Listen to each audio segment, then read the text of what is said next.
5, no, na ang Diyos ay seloso, no, or jealous God, no, mga kapatid. Ngunit kung titignan natin ang ibang bahagi ng Biblia, maraming talata na nagsasabi hindi mabuti ang pagiging seloso o jealous, no, mga kapatid, at kadalasan ay inuugnay ito sa kasalanan. Sa kabilang banda, sinasabi rin sa Biblia na tayo dapat maging Christ-like at si Jesus ay perfectong larawan ng Diyos. Kung ganon, paano natin papaliwanag na ang Diyos ay jealous? Samantalang itinuturo ng Biblia na ang pagiging seloso ay hindi ka nais-nais. Ibig kong sabihin nito, pwede na rin ba akong maging seloso o selosa? Okay? Naiintindihan po ang tatanungan, uulitan ko pa po ba? O para sa uling bahagi, ay kasi naman, parang na muli ang sabi sa Exodus 20 verse 5 to 6 na sabi na ang Diyos ay seloso, ang jealous God, no? Pero kung titignan daw natin na ang pagiging seloso ay maaaring lalitulan na kadalasan ito bilang kasalanan.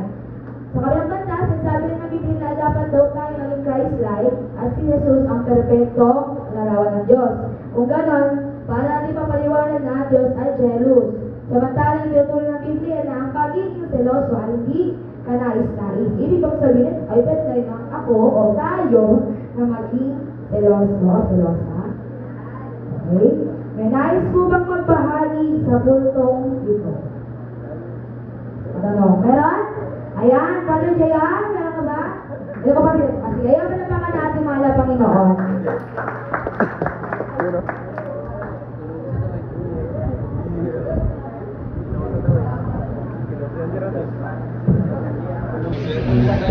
Escort mga kapatid, sa mga kapalang mga kapatid. So, sa question mga kapatid, so paano natin tawag dito yung siloso ang Diyos at pinagpapakawal yung sa Biblia yung pagiging siloso.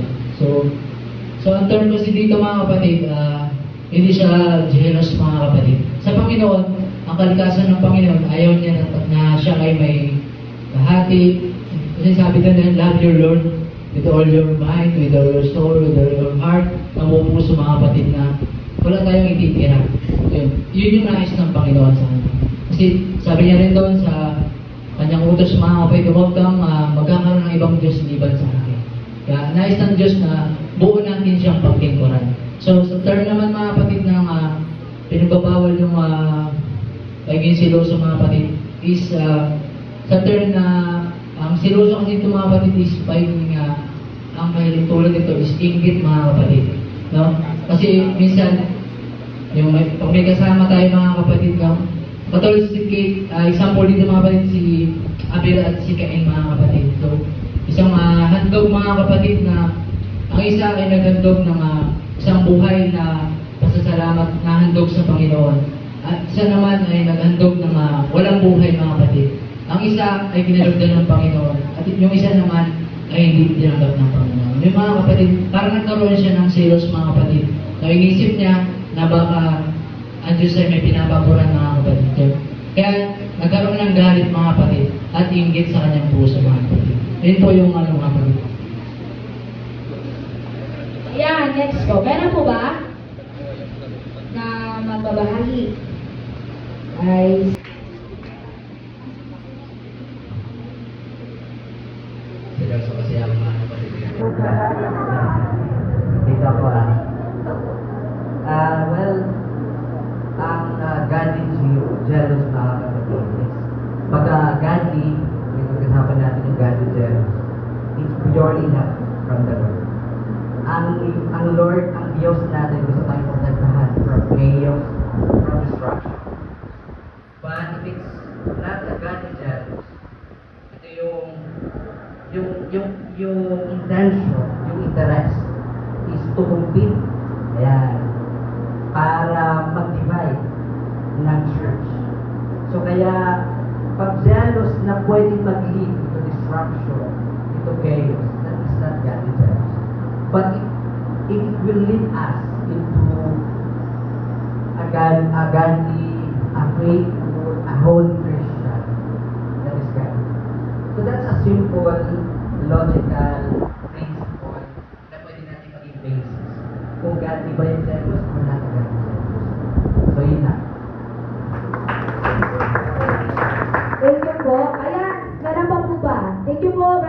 Sige po, Bishop. Okay, so parang yung termino hindi kasi dinefine doon sa Bible yung silos. Basta pareho lang silos doon. Kaya nga lang yun, kaya na malinaw na yung pagkakaiba ng paninibubo ng Diyos na ang purpose nito ay mapabuti tayo. Meron kasi sa pangtaong pagsisilos, madalas nakakasama. Diba? Nagsisilos ka kasi yung kapitbahay mo, mayroong bagong TV.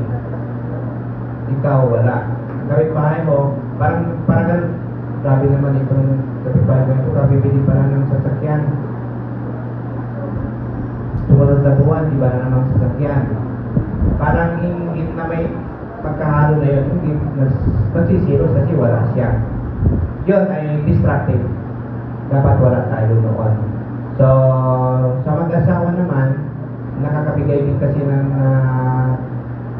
nakakawala ng peace of mind. Kung yung babae ay ang asawang babae, yung panayang duda sa asawang lalaki, kung maglakad lang, bakit ang tagal mong nakauwi? Siguro patingin ka pa niya sa daanan, no? Yun, distractive yun. Distractive na pagsisilos yun. At hindi yun makakabuti sa relasyon. Kaya dapat wala yung silos na yun. Pero kung yung silos na nagsisilos ka kasi siya'y napunta sa isang hindi magandang grupo, best friend mo siya, pero siya hindi naging mananampalataya sa halip doon sa grupo ng mga bugoy na punta ang iyong kaibigan, nagsisilos ka. Your purpose is para maibalik siya sa tama. Masaya natin yung godly jealous yun. Makakabuti yun kasi yun yung pwersa magdadrive sa'yo para pilitin mong mabawi siya. So, yun ang tamang klase ng pagsisilos. Pero yung pagsisilos na katulad na binabanggit kanina, nakakasira, distractive yun, hindi dapat maging bahagi ng ating mga karakter at mga pagkakas. Ayan, thank you po, Bishop. Ayan, mga kapatid, muli nakinig po tayo sa ating tanong. Pwede bang maki-join ang mga Christian sa mga pampolitikang usapin o protesta? Muli, pwede bang maki-join ang mga Christian sa mga pampolitikang usapin o protesta?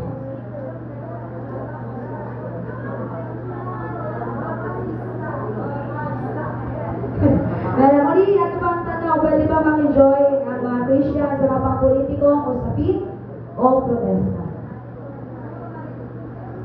Ayan, okay na nais ko bang mahal-mahali? Regarding sa politics, moral politics. Sige po, meron po ba? Ayan, si Brother Seth, wala pa natin mga Panginoon.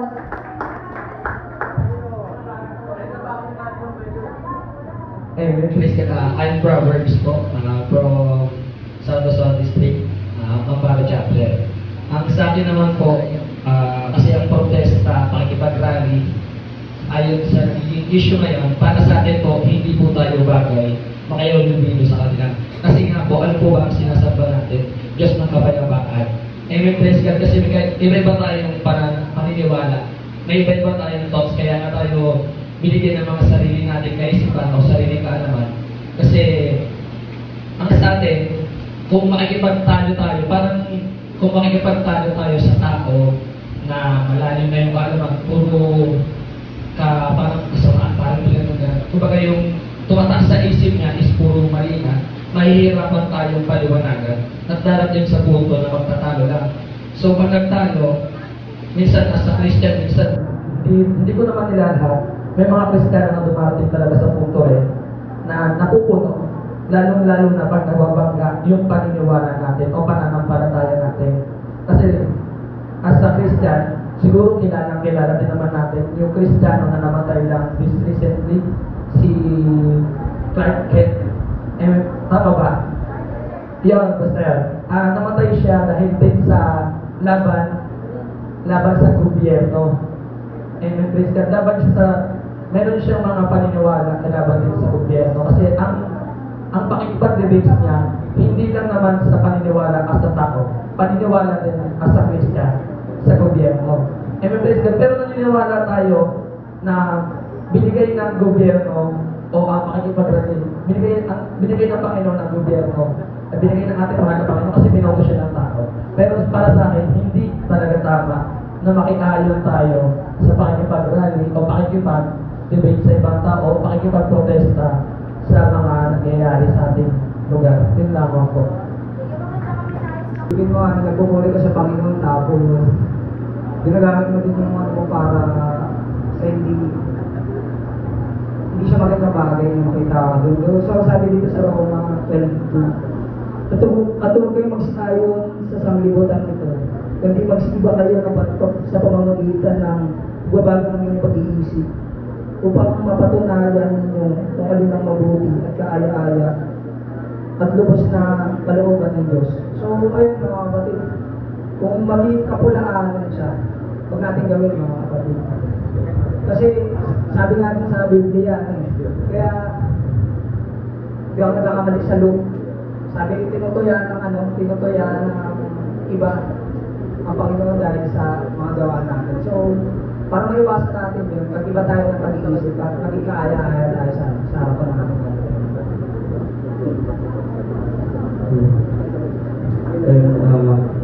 sa akin, bibigyan ko ng tingin yung sinabi ni Brother Jen. So, totoo yung mga kapatid, no? Tayo bilang taon, normal man yan, o bisa mananampalataya, may kanya-kanya tayong free will. May mga freedom tayo. Kung paano tayo magsasalita, kung sino yung pipiliin natin mga kandidato, karapatan natin yun, mga kapatid.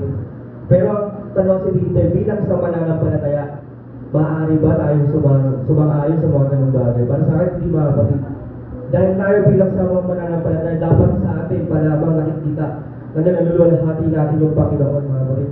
Kaya sa bagay na mga kapatid, kung may ganun man, kung may mga pagpoprotesta, isa na pwede natin magawa mga kapatid, ipanalangin natin. Hindi na natin kailangan pa makisulong, hindi na natin kailangan makisang-ayon dun sa mga tao na yung pag-rally o na yung pag-ralista. Ang pwede na natin magawa is ipanalangin natin na ano yung pwede natin magawa para sa ating nangyayari sa ating bansa. Yun lamang ang mga kapatid. Yung po, may nais na po bang tumugon, sundan, mga kapatid? Kaya ng encouragement ako, palagi natin sinasabi din sa mga kapatid, hindi tayo pwedeng masabi natin na tayo ay makadiyos na hindi tayo makabayan. So, merong mga Bible characters like si Nehemiah, na sabi nga, political person ito mga kapatid. Governor siya ng Judah. So, makikita natin na there are people in the Bible na politically involved mga kapatid. So, kung titignan natin, sabi nga, kalayaan po ng bawat isa to express yung ating political views, mga kapatid. According sa Constitution natin, mga kapatid, Article 3, Section 4 says, mga kapatid, na, piniginanan natin, mga kapatid, no, na, of course, yung Constitution natin ay nagbibigay sa atin ng karapatan to express. Pero kung makikita natin yung part doon, peaceful, kinakailangan sa mapayapang paraan, which mga kapatid, ano siya mga kapatid, in line doon sa sinasabi ng 1 Timothy chapter 2, verse 2 up to 3. Nasabi nga doon mga kapatid, na sa ating mga namiminuno, sa kings and sa authorities, pero sabi doon, for us to live quiet and peaceful. So, as long as mga kapatid, we're expressing yung ating views in a peaceful manner, okay lang. Pero kung dumarating ka na sa pagkipagtalo, doon na tayo hindi okay. Kasi ang sabi naman ng Biblia sa Titus chapter 3 verse 9, na ilagan yung mga usapan, yung mga pagtatalo, mga pagtataltalan. So, kung na-express natin at nakikita natin na uwi na sa pagtatalo, we should stop from there. Mga kapatid, kalayaan natin to express our own. Sabi nga, kung may mahikaya tayo sa ating paniniwala, so okay lang. Pero kung humahantong na po sa pakikipagtalo, hindi na po okay. Actually, balikan natin yung Constitution. Sabi doon, freedom to express, yun nga, mga kapatid, to gather people, assembly, in a peaceful manner. So, pwede kong sumama doon sa mga gano'n. For me, according din sa ating constitution, pwede ka sumama. Pero kung nakikipagpatuhan ka na, iba na yun, mga kapatid, iba na yun. So, that's it for me, mga kapatid. Okay lang mag-express ng political views, pero kung humahantong na po sa pagkipagtalo, hindi na po okay yun. Sige nga po, thank you so much. Thank you po sa pag-pastoraan. Meron po ba? Meron pa po ba?